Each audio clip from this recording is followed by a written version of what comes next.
Hello student, আজি আমি class 12 or chapter 5 or exercise 5.1 or question আলোচনা কৰিম।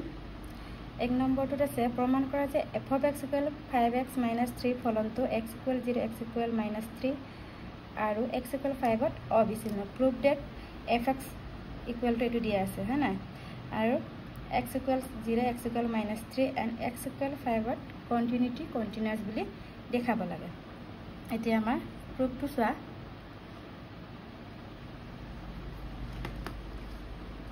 given কি আছে f of x ফলন ফাংশনটো কি 5x minus 3 আমি কন্টিনিউয়াস বুলি দেখাবলৈ গৈছে যেটা কি আছিল ডাইৰেক্ট আমি প্ৰথমে at x equal 0 তুলো ইয়াত তেনেলে x এর বুলি কি 0 বহাই দিলো 5 into 0 minus 3 5 into 0 0 minus 3 equal to minus 3 তাৰপিছত আমি কি কৈছিলো limit left hand limit and right hand limit লৈছিলো কিন্তু ইয়াত আমাৰ ফাংশনটো এটাই থকাৰ কাৰণে কি কৰিম আমি অকল লিমিট লম কি আছিল limit x tends to 0 f of x এটা লিমিট x tends to 0 কি আছে 5x minus 3 আছে আমাৰ তেনেলে x এৰ ভ্যালু আমাৰ কি 0 বহা কিমান হল 0 minus 3 equal to minus 3 আমাৰ f of x at 0 equals আসন কি পালো minus 3 আৰু লিমিট বহাটো আমি কি পালো minus 3 দুটা ভ্যালু আমাৰ একে হল একে হলে কি হ'ব আমাৰ লিমিট ফাংশনটো কি হ'ব অবিচ্ছিন্ন হ'ব x equal 0 অবিচ্ছিন্ন মানে it is continuous at x equal to 0 ঠিক তেনেদৰে আমি আকৌ x equal to minus 3 টো দেখাম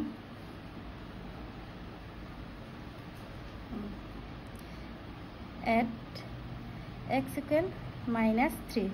তেনেহলে f of x equal to 5x minus 3 and x equal to minus 3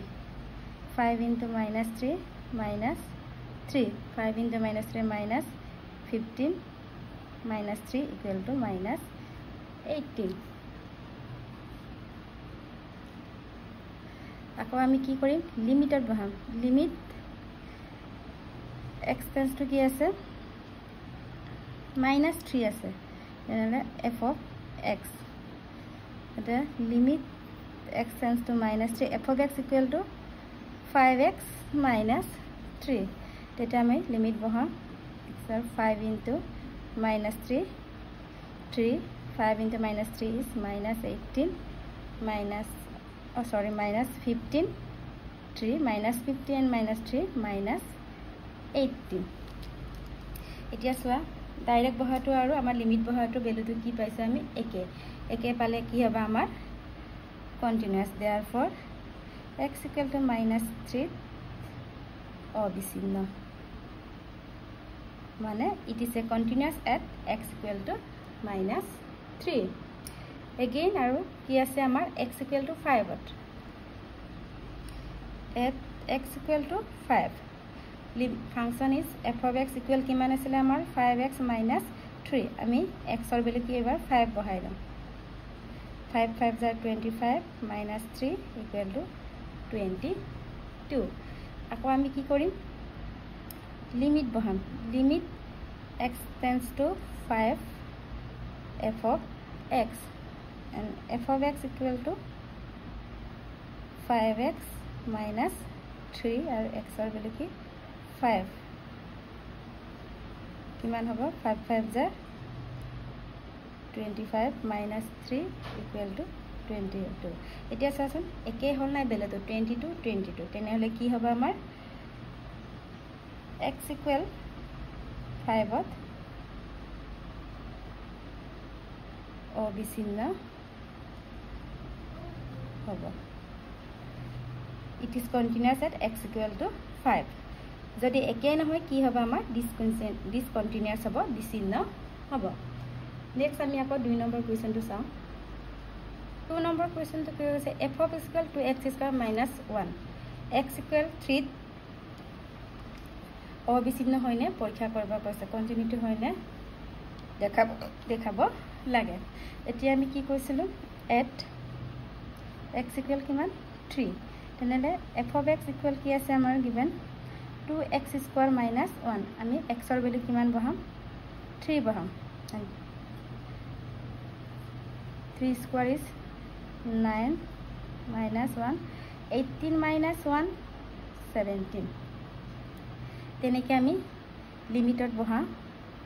limit x tends to 3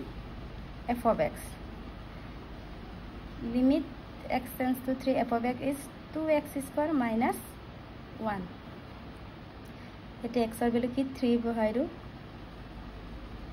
3 square 9 9 2 are 18 18 minus 1 17 একে একে পালু না আমি একে একে পালে আমাৰ কি হয় এটো কন্টিনিউয়াস হ'ব ইয়াৰ এটা কথা মন কৰিবা ইয়াত অকল এটা ফাংচন থকাৰ কাৰণে আমি ইয়াত অকল লিমিট ডাইৰেক্ট বহাইছো নহলে দুটা ফাংচন থকা হলে আমি বা শর্ত দিয়া হলে লেস দেন ইকুয়াল বা গ্রেটার দেন তেনেকে যদি শর্ত দিয়া থকা হলে আমি left hand and right hand limit ব্যৱহাৰ কৰিব লগা হলেতেন এতিয়া এৰ পিছৰখিনি কুৱেশ্যন মই পিছত আলোচনা কৰিম এটো ভালকে চাই লবা কেনেকে কৰা হৈছে বুজি লোৱা